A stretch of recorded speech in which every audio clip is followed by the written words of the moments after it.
Smite Season 5 is scheduled to be released on the 30th of January. Is Smite really ready to be going into Season 5 on that date? Is Season 5 ready to be released? Well, I guess it depends on who you ask.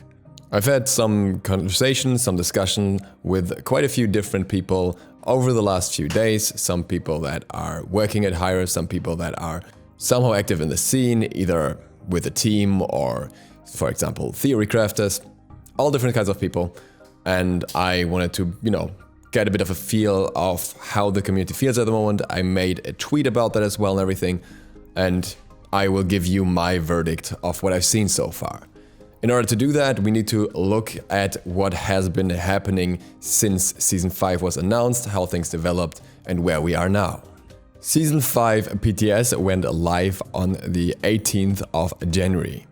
That's gonna be a total of 12 days of testing, all things considered, if we get the release on the 30th. 12 days for a new map, a new meta, new items, guard changes, and various other surrounding things. And 12 days to fix all the bugs that the map may possibly have. So far so good. What happened after? First, we had various glitches that concerned the new starter items, the blessings, specifically that you couldn't sell them, so you basically couldn't reach full build once you had 5 items. Shouldn't have been a major issue for every single match, only those that went long enough for it, but made it so that many builds couldn't even be tested, like the full build couldn't be reached. That issue consisted for a while, was eventually fixed. Along with that, we had various map glitches, wall glitches, all those kind of shenanigans that would, for example, allow you to block minions off at the start of the game or hide in a wall that wasn't actually a wall, things like that. The usual craziness that you have on PTS. Then there were also buggy interactions with items and specific guards, for example with Typhon's Fang and Anubis. That has gone through various stages of fixing, but it's actually still not completely fixed. And you can get the idea. There are quite a few things in terms of the interactions, of the functionality that haven't worked properly. But that wasn't all. We also had various hotfixes or patches during EU scrim times, meaning that many of the EU players actually didn't have much of a chance to test PTS in a more competitive environment. And to emphasize how important that is, you will kind of inevitably have to have the pros testing the map if you really want to find out anything on PTS, because outside of that, the matchmaking is basically non-existent. On PTS, it's more about getting anyone in a queue as quickly as possible and letting them test the game or maybe find bugs. So there's not as much matchmaking as there is on normal servers. The only places where you have equally skilled players competing against each other regularly on that client is in scrims. So when you take half of the population of people that does scrims away because they barely get the chance to do so, maybe like 1 day, 2 days, at least like 3 days blocked off, then you have a little bit less insight. And once again, it's only a total cycle of 12 days. While this isn't the crucial part for bug fixing, it's a very crucial part for something else, and that is item balance or guard balance. Any sort of balance is something that you will have to make based on the numbers that we have on PTS, which are wonky to begin with, and the best numbers that you will get out of those are the ones you get from the pros, because once again, they're the only ones playing in even matches. It's not even about them being pros, it's about the fact that if you match a diamond player against a bronze player, then sure, the bronze player may perform poorly with a strong item still, and the diamond player may perform way better with a bad item, because how would you find out when the player skill is so different? And in that context, you have to keep in mind, as long as there's some completely busted interaction that gets abused, you won't learn much about balance in those scrims either. And that was the case with multiple guards. One of them was Anubis, where the lifesteal was just completely glitched once again. So if any of the teams picked Anubis, then the match basically automatically didn't have all too much value in terms of what it means, because at a certain point in between, Anubis would basically lifesteal to full from anything. And that leads to unrepresentative stats for the entire match, because that Anubis could basically single-handedly stop multiple opponents from reaching their actual potential just by rotating into their lane or something. And then, for example, you had Uller, who was just way too strong with the first iteration of Mate's Blessing. So if somebody picked Uller and the early aggression would have been insane through that, then that match probably doesn't tell you all too much either. It can still tell you something, but not as much as it should be able to. So in order to get real good feedback, you want to have the first glitches removed, and you also want to have the first balance steps done, the first item changes, the first guard changes. Now, we have seen many of the glitches being removed, and we've seen some balance changes, mostly to the blessings. We haven't really seen much to the other items. There are a ton of new items or changed items, and most of them are still in their original state.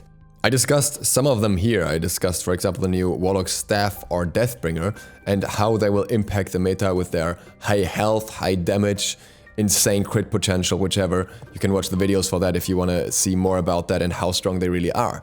But that's only a fraction of the new items coming in the new season or the changed items, and I've only covered a little bit of them, and there would be so much more to talk about, and those are by far not the only problematic items in some regards. Assuming that most of the glitches are gone now, we will have approximately 3 days to test the balance changes and see if there's anything that should be adjusted in that case. From what I understand, there won't be any balance changes before live anyways, and if there are, it's probably just to 1 or 2 items. It's not going to be a major overhaul to balance, and that's something that's going to be done after the patch goes live in order to test everything in the live environment.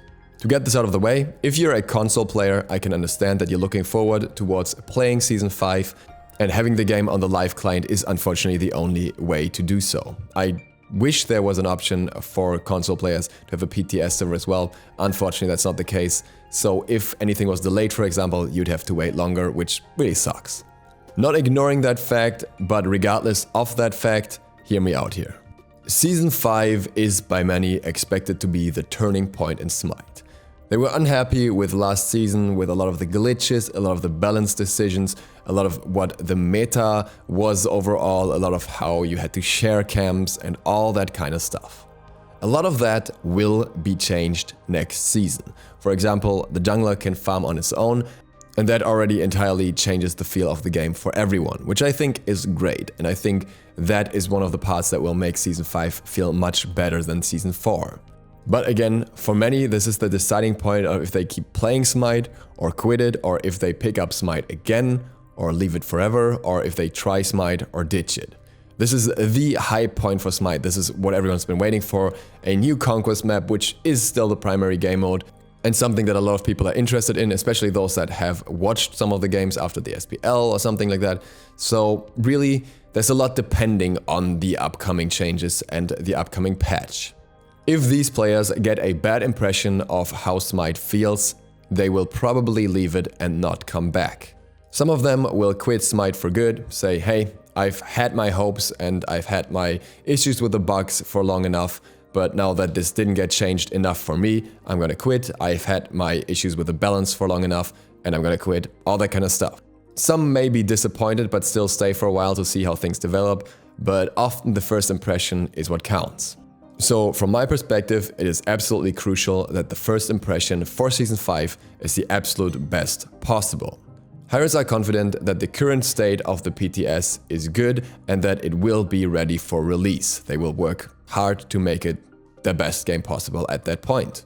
While I think it's great that they're confident about it, I will give you a warning right here that they might not give you.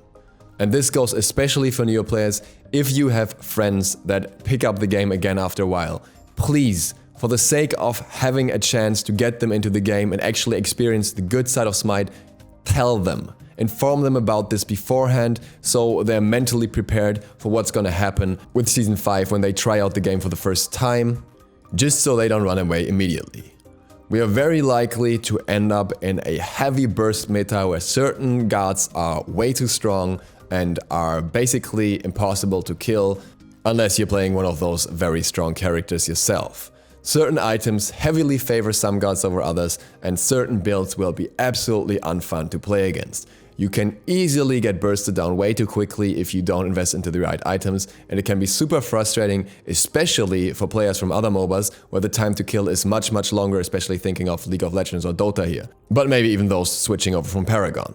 Be aware that this will not necessarily be the case forever, and it will hopefully change a few patches down once there are more statistics on how certain guards and certain items are performing. I wish I didn't have to make this disclaimer, but I know that hires want to pull through with the current release date, so I can at least do my part and tell you guys, be ready for some insane burst and some item stupidity that you don't really want to deal with, but try to appreciate the season for what it is otherwise. Try to see the good parts in it, the nice way of farming now and everything like that, and just hope that the rest will change over time and adjust itself.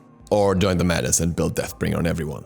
I want Smite to live on for a long time for very obvious reasons, aside of the fact that I just have fun with the game a lot, and as such, I think we just have to chew through this bit in between, where things may be a little more wonky than I would personally like them to be. And with that, thank you guys very much for watching. If you're new to the channel, feel free to click the sub button and maybe the bell, it really helps me out. Other than that, see you for the next one tomorrow. DukeSloth, out. So I actually figured out my demonetization issue and it was my outro. As such, feel free to click any of the links around here right now. There will be new outro music as soon as I find something nice. Until then, as you guys requested, I will do the outro music myself.